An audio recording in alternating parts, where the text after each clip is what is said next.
Today on the Ave Podcast, I'm joined by author and trained hypnosis and psychotherapy professional Jonathan Boxill as we discuss mental health, the battles and attacks on the mind, some tips on dealing with these roadblocks, especially living through and dealing with this pandemic. I sincerely hope you enjoy this one. South Sharav is available wherever you listen to your podcasts. Hit the like button, the favorite button, click on all the 5 stars for the win. Rate, review, and subscribe to all of the shows from South Sharav and all the platforms that it's on. And check out southsharav.com for my catalog of podcast shows. Once again, that's southsharav.com. It's the Ave Podcast with Cal C on South Sharav Radio. Welcome to the Ave Podcast with Cal C on South Sharav Radio.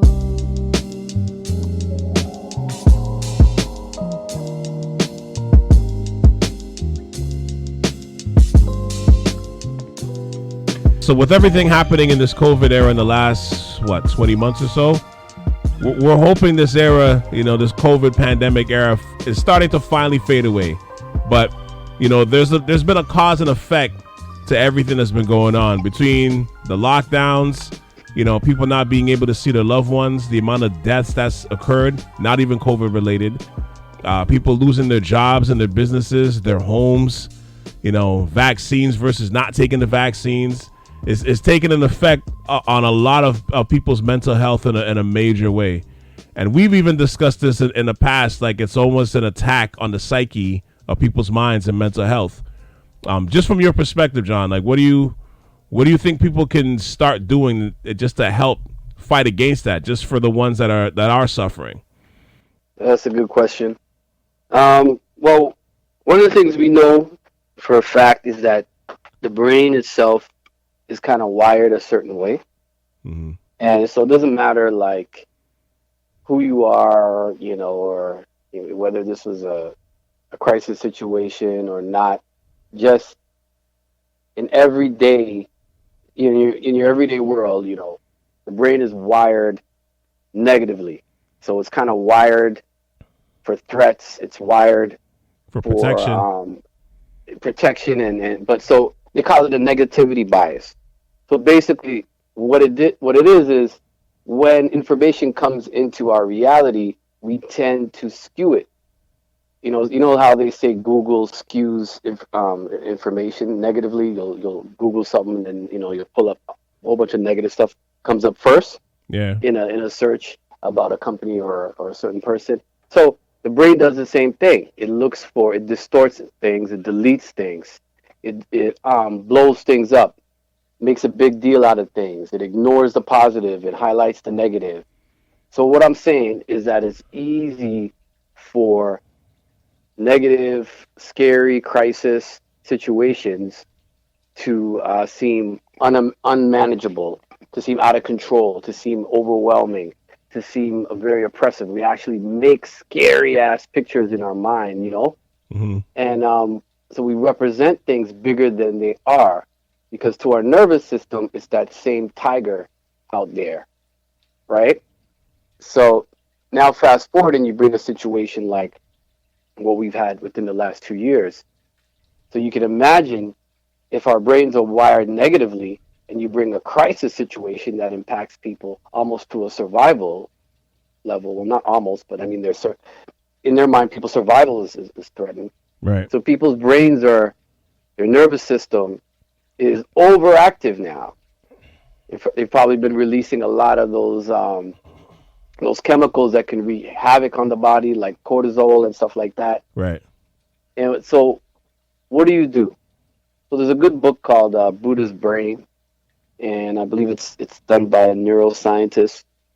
And he talks about some of the research findings that they've found to kind of counter this negativity bias that we can do. And one of the key things they say is it's important to linger on positive states and linger on positive emotions.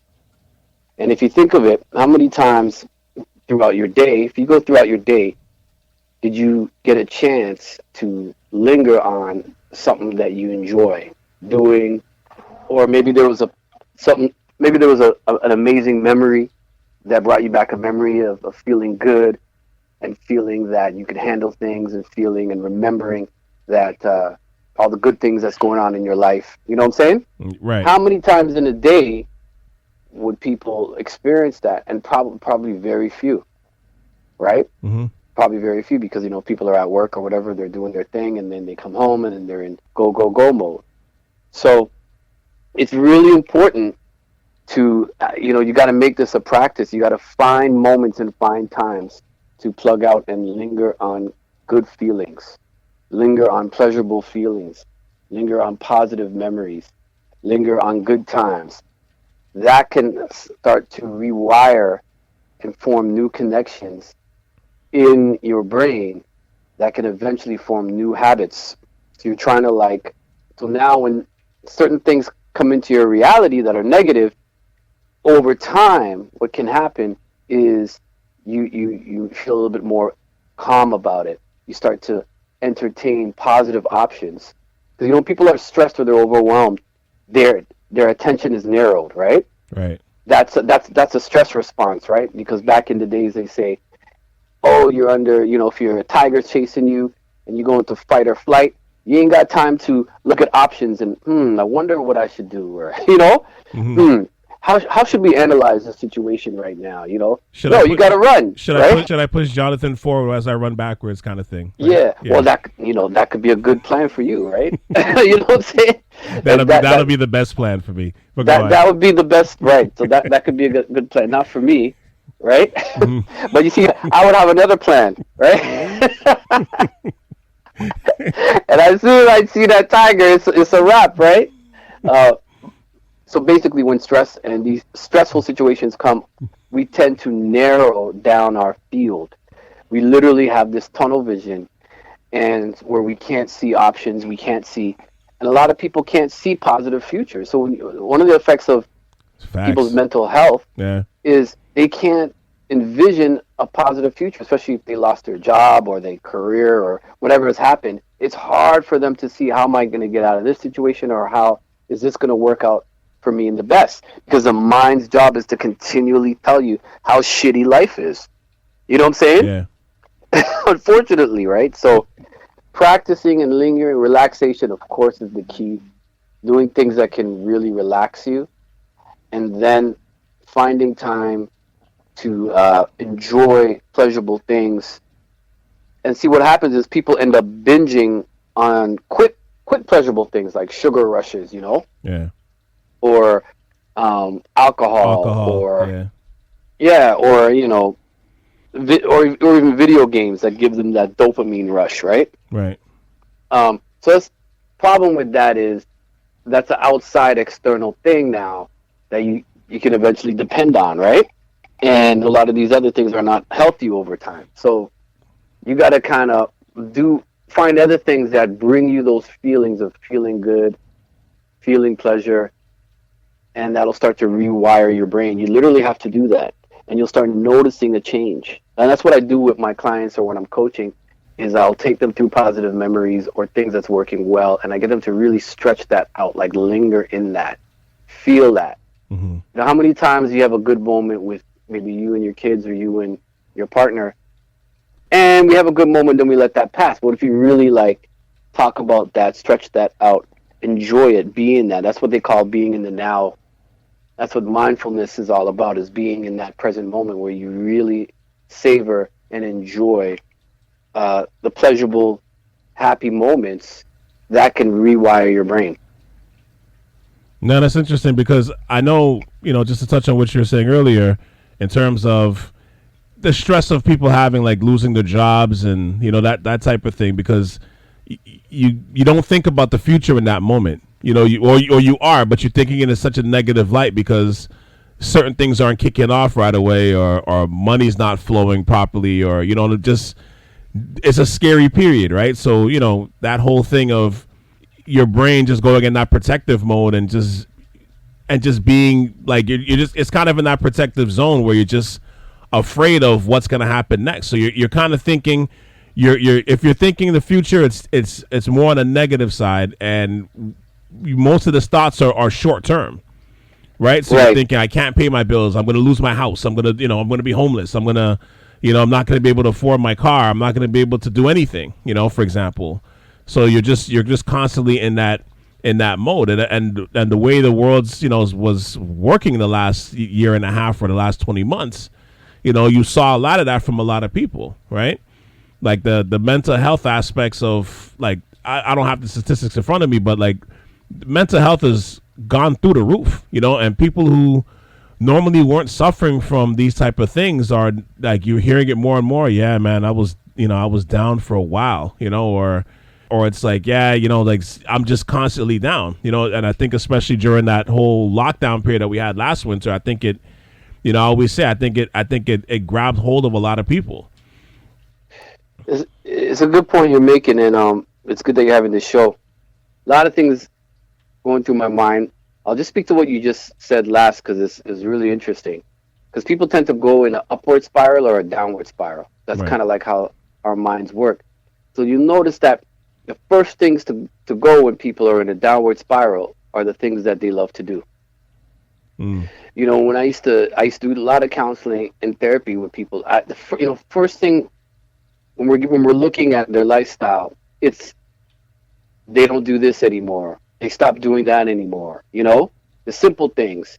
If they were a DJ, they just stop having that time to spin by themselves, right? Mm-hmm. Of course, the lockdowns restricted what they could do, but that downward spiral can start to take some of the simple things that you would find enjoyment that you don't even, you don't even notice that were bringing you joy. You stop doing, right? And that then creates more stress and more bad feelings, and then you stop doing more, and then you stop doing other things that you love, and then then it's just this downward spiral.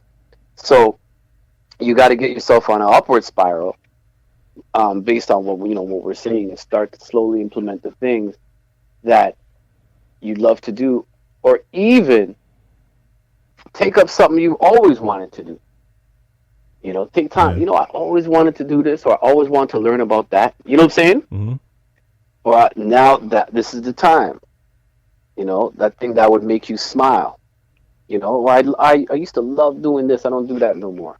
So another thing I want to say is, because you brought up a good point about people's feelings and emotions, and not knowing what to do when they lose their job and stuff like that. Here's the thing: we're managed by our states. Our states being like our emotional, mental states. You ever try to think of a solution when you're stressed? You ain't getting the answer. But Yeah. then you could forget about it, go for a walk, and all of a sudden the answer appears, right? Right. Or you sleep on it, and then the next day, boom, you get an idea. So some of what's going on there is you put yourself in another state. So what happens is, when you're in one state, you can only access the information that's in that state. You know what I'm saying? So you ever, like, excuse me, get into argument with somebody, and all the times they pissed you off comes into your mind. Mm-hmm. Shit that you forgot about, you know what I mean? Yeah. Comes into your mind. So basically, that's how it works. Or you have a good time with somebody, and then all the other good times start to come into your mind, right? Right. So our states determine what we're able to access. And if you're in a stressed, hopeless, negative state, and you don't allow yourself to do your best to plug out of that, the answers and solutions that you want won't be found in that state. You get what I'm saying? Yeah. They can only be found in a state a little bit better than that. So maybe, hope is too much, but maybe peace. A person can find, okay, a state of, you know what, I'm gonna let this go right now, and I'm just gonna go for a run or a jog and just put this out of my mind instead of worrying. In that state of peace, or even just being neutral now because they're distracted, they're jogging, that's when solutions, that's when answers can come. A little voice can tell you, hey, why don't you call this person? Or hey, why don't you go look in this area now? Why don't you go take this course? You always wanted to start this business, or you know what I mean? Yeah. That could get you out of that situation. So that's why it's so important to manage your state and learn to manage your mindset. Yeah, and I mean those are helpful exercises for sure, because part of the reason why this I guess this topic came to mind of me, and I've been thinking about this for a little bit, like I said, you're noticing more and more people going through it, right? Like in some ways, I feel like, I shouldn't even say in some ways, I think in a lot of ways, like I fear the repercussions of this era, this pandemic era that we're living through. It's, for some people, I feel like the repercussions of this is going to take years for them to bounce back from.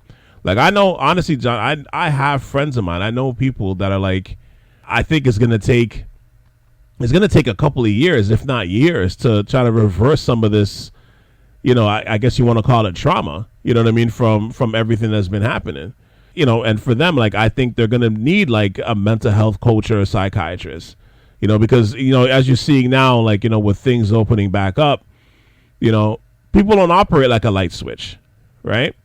And like the mental health aspects of everything, that it comes in more waves than it's ever had before. You know what I mean? From, everything from what you're consuming, from the news, like stuff you're watching on your phone, you know what I mean? Like just all those little simple things and all the information that's coming and all the different disputes, the debates, the arguments, and everything else. It's like it has a toll.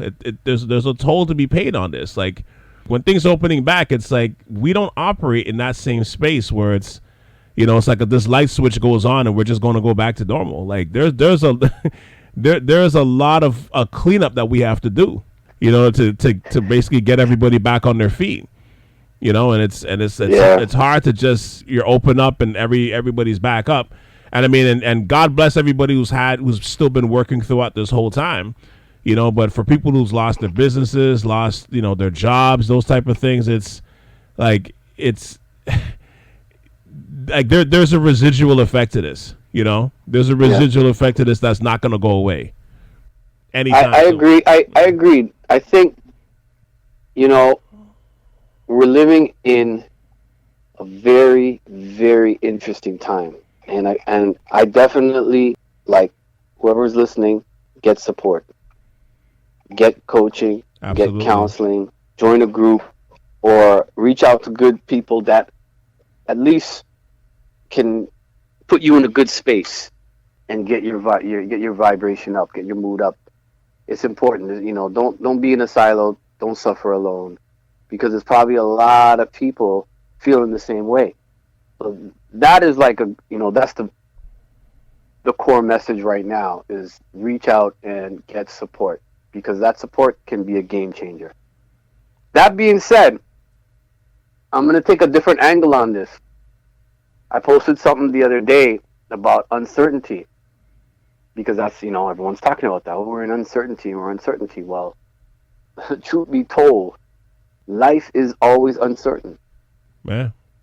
We fool ourselves into trying to create a sense of certainty and try to predict reality, and try to live in that. And to some degree, we have a little bit of that because we have our routines and our work. But if we really look at life, everything is changing all the time. And it just so happens that we're in a time of huge change. And that, I feel, is fundamentally scary to people. But I would say this, and I posted this, I want people to think, opportunity, possibility, it only exists in uncertainty and your potential. It only exists there in something new, in what you don't know. So that's a good point. I think the new mental health is people being able to include uncertainty in their life and make uncertainty part of their reality and don't fear it, because you can use it to your advantage. If we know this is fact, like, life is uncertain. Yeah, that's it. Right? Anything can happen. So, but at the other side of that is anything new and wonderful can happen too. Right? Nothing new can come in the old or what we knew, in the old or what we've known. Right? Right. So maybe the time that, the thing that people have been asking for, right? Maybe people have been trying to switch careers, or people have been trying to, launch that thing they've always wanted to launch. Maybe this is the opportunity they've been asking for in some weird way. But you got to get your mind into embracing change, right? At least be clear enough to do it. Absolutely. What do you think about that? Well, I think you're kind of seeing it, right? Because I know it's funny, there was I've been reading about this topic in the last little bit, and I got right before we started recording this pod, I got a pod sent from a friend of mine, just talking about the topic of the Great Resignation, right? Like and there's so much people. We've had this separate conversation, but there's so much people right now, and this is part of it, right? Like there's so much people now that are like looking within and questioning their life, basically, with all this stuff that's happening, right? Like it's they call it like a great reset, but you could look at it from this perspective of just, what am I doing with my life right now? What is the things that I love to do now? What are the things that interest me now? Because you're watching, unfortunately, like I said, you're watching people passing away, and and there's just a lot of sadness is going on. So what is the counterbalance to that, right? And you're seeing people that are like walking away from successful careers and just going left. You know what I mean? They're gonna start their own business. They're gonna be content creators. They're gonna be doing all these different things, and just for me, I'm not I'm not the psychiatrist, but I look at it from the perspective of that comes from a base, a foundation of happiness, right? That's the importance of happiness. Like, I think throughout this time, I think doing things that you love, it sounds simple to say, but I think that's super important right now, in terms of, even being around or being more in contact with people that you love, for example, is super important. Just being around like-minded people. Doesn't have to be family, doesn't have to be, like your family members. Like I can tell you, there's some friendships that I've had that, prior to this wasn't as strong as it is now, just because of those conversations. You know what I mean? And just the like-mindedness of how you're thinking with other people, like the direction both people or both parties are taking, with their lives. It's like you're finding yourself on the same track now. You're just in this space of just like sharing and just, what I mean, just having those conversations of like of where to get your happiness from. I think a lot of that is really important as well. You know what I mean? So it's like you're seeing people looking within and trying to figure out what's the next moves, and how do you activate happiness for you? Like, obviously the answer is different for everyone, but, and again, it could be changing careers. It could be traveling. It could be just doing anything else that makes you happy. It could be, being more active. You know what I mean? It could be moving to a different city, relocating, a different city, different country, getting a new start. Like, to me, like, and I'm glad we're not going in this whole COVID conversation, but like the one thing I will say that this pandemic has shown me, like, when it comes to mental health, specifically to this topic, is you can't procrastinate on your happiness. You know what I mean? Like, it sounds kind of cliche to say, but honestly, man, you don't wait on things that make you happy now. For me, that's what I've learned. You know what I mean? Like, during this last 20 months, like, I've learned a lot of stuff, but a lot of things. But one of the constant themes that runs through my mind is, like, don't procrastinate your happiness. You can't. You know what I mean? Because you just don't know. You really don't know what tomorrow may bring in these cases, right? So why not be happy now? Why wait? Yep. Yeah, that's a very good point. And that's what people do. I think in the past, how we were always taught is, when I get that house, then I'll be happy. When I get that promotion, then I'll be happy. Mm-hmm. Right? Or if I just get that boat, or if I just get that, whatever it is, whatever that thing is, we're delaying our happiness, which is what you're saying, and we're attaching it to some other thing that's just never that thing. So I totally agree. Everyone's had to kind of reevaluate, hopefully, and dig deep and activate their, like how you said that, activate their happiness, and put their life in their hands, because most of the stuff we do is mindless, right? Mm-hmm. We don't even know why we're doing it. We're just doing it. Or That's what you're supposed to do. Right. It's part of the routine. All these supposed tos, all these shoulds.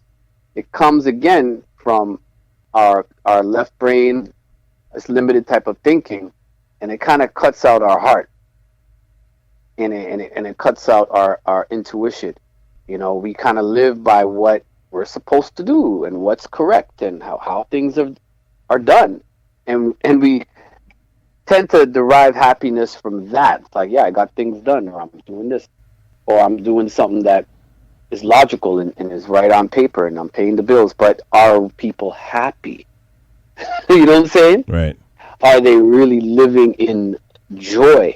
Are they more in the moment? Is it enriching their life? Is it fulfilling their life? It's the great minimizer of stress, right?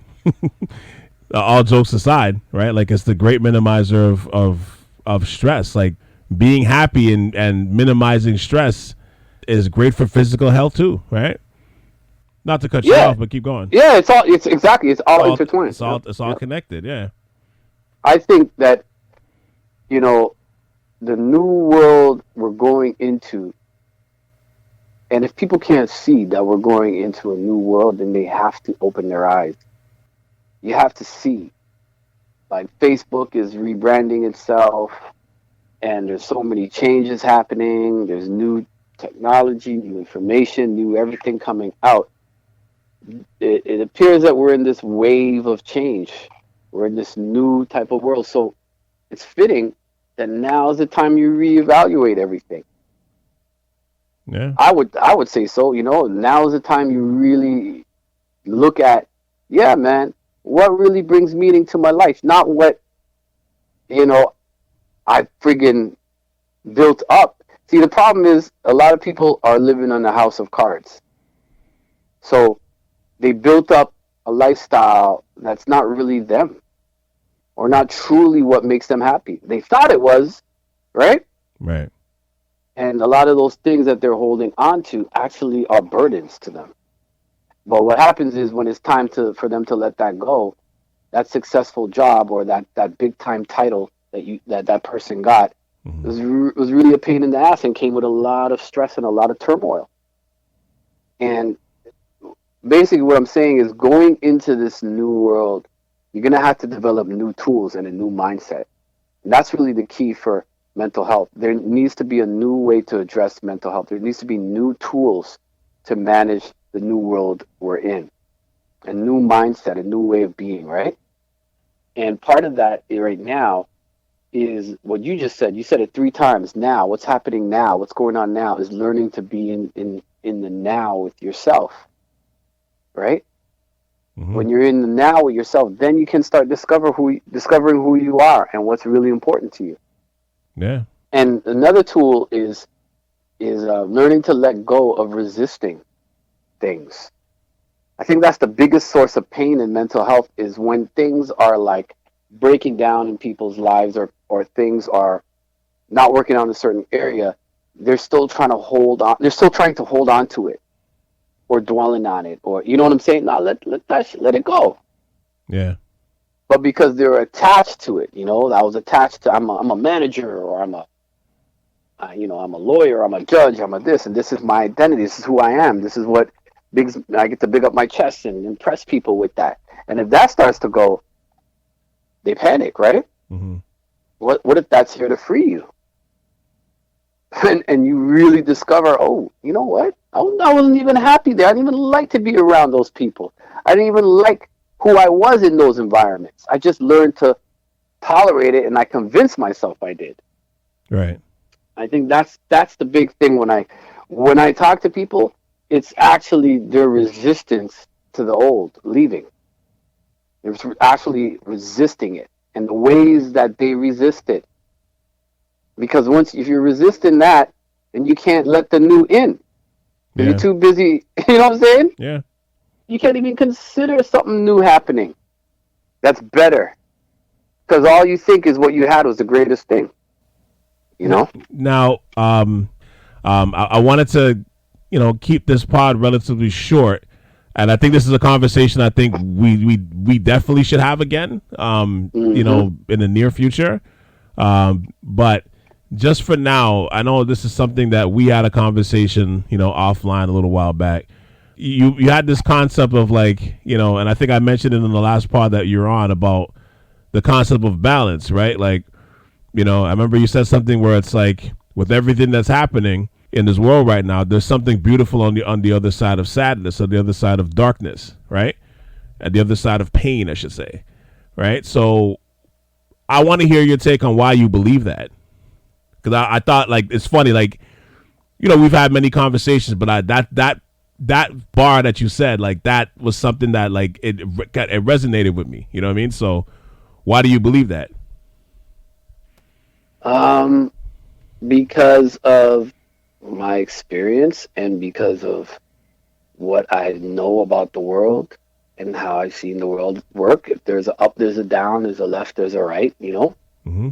And there's a hot, there's a cold, there's a word for that, they call that polarity, and so I think what happens is we tend to stay in one side or one way of thinking and limit the whole other side as a whole, and that whole other side could be in front of your face and you're not seeing it. You know what I mean? Mm-hmm. That's the problem. Is people, when you're in this way of oh no, or oh my God, or this is whatever, you can't even see the other side of that. Yeah. And I just say, man, if there's a left, there's got to be a right. If there's a, like I said, there's always these. It appears to me there's always these opposites or complements to things, right? Mm-hmm. So it's important to get into a mind state where you can look for that and expect that and see that, and then you can open up to actually seeing that. Oh, I didn't even notice that was there, or I didn't even realize that I could do this now. You know what I mean? Right. Or yeah, maybe that was good in a way because I hated this thing. Mm-hmm. And sometimes we don't know. You just don't know until maybe a year later, a year and a half later, and then you see certain things happening. You're like, damn, I couldn't see it then, but now I see it. Makes so much sense. This is this is a new thing for me that I can utilize now. But back then, a year ago, I couldn't see it. It wasn't ready yet. It wasn't available yet. Mm-hmm. So just training yourself when you can to say, okay, all right, so this is happening. There's got to be another side to this. There's got to be another way to see this. There's got to be another opportunity.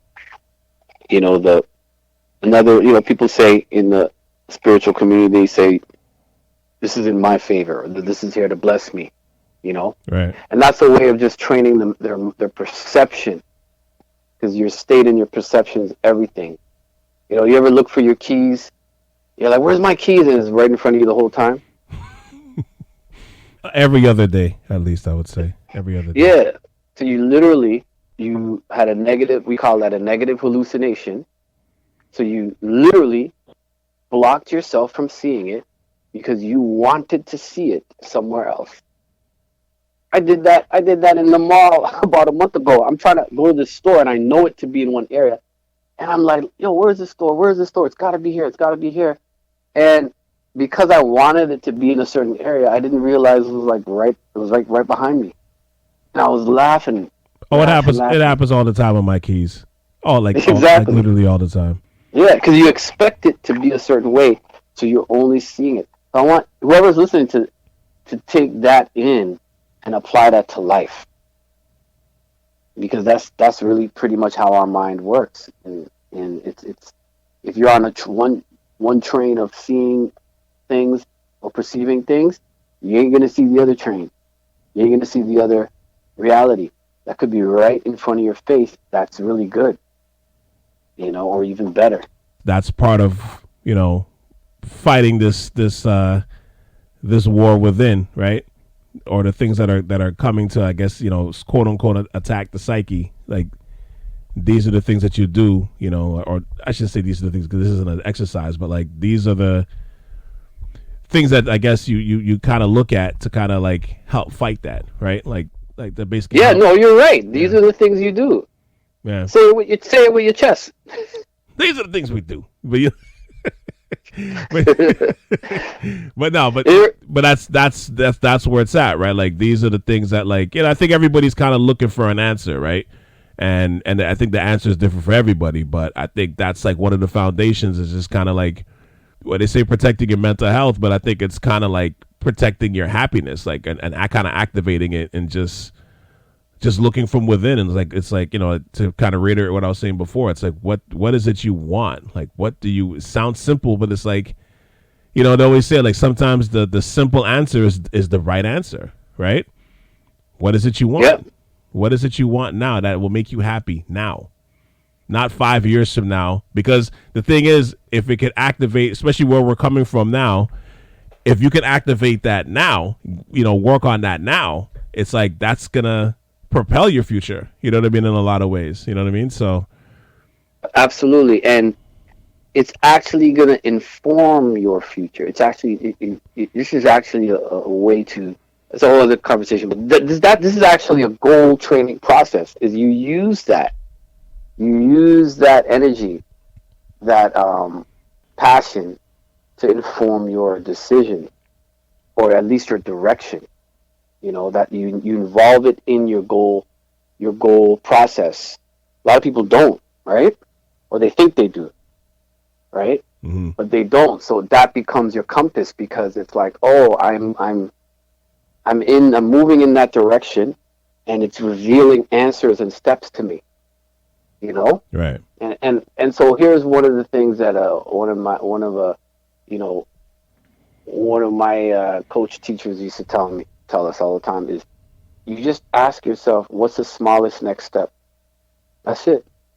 While you're in that possibility place of newness and knowing what you really want, you just said, okay, well, what's the next smallest step? That's it. What's the next smallest step? Not big, just tiniest next step. And then you just keep moving from there. I think people, they want the whole thing figured out, and that's the problem. Mm-hmm. Yeah. Nah, you don't want that, because then that stuff will be so overwhelming. You don't want 100 steps right now, right? You don't want to know 1,000 steps. You just want to know what's the next step in front of you that's guiding you to where you're being. That's it. And you stay in the now in that step, because that step's going to make you happy. It's in your happiness, Yeah. So it's like, oh, I always wanted to play an instrument. I gave up music, and you know what? I want to get back into music and playing instruments. What's the next step, man? Making a phone call to a place, that maybe teaches music. Deciding on what instrument I want to play again, Yeah. And then and you'll know, because that's bringing you joy and happiness. That's the right direction, right? But you don't worry about where that's going to lead you. No, you just what's in front of you right now. And I think that's the problem, is people they always project way too much in the future. So stay in the now. 1,000% agree. Well, let's shut it off at this moment. Like I said, I definitely, this is something I think we should definitely talk about again. I would say before the new year, maybe, or at the beginning of the new year, but we'll figure it out. But I think this is something that, this is not this conversation is always fluid. Like, what are the next steps for mental health? What is the next steps for, because that is like almost, I don't want to call it a trending topic, but it's like, it's something that's definitely focused on a lot more, but it's like, there's different ways to go at it too. Right. So, yeah, absolutely. Yeah. So like I said, we'll let's revisit this. Like I said, we'll pause this conversation for now. We'll definitely revisit it. Is there anything else, Mr. Boxill, you'd like to plug before we get out of here? Yeah, as always, if people are into meditations, I've got a lot of great meditations, audio programs that I released, and more that I am releasing, as well as coaching and stuff that I do. So just hit up my site, www.centeredandaware.com, and check out the store and some of my latest offerings. Thanks for putting me on again, Calvin. Yeah, man, no doubt. Respect.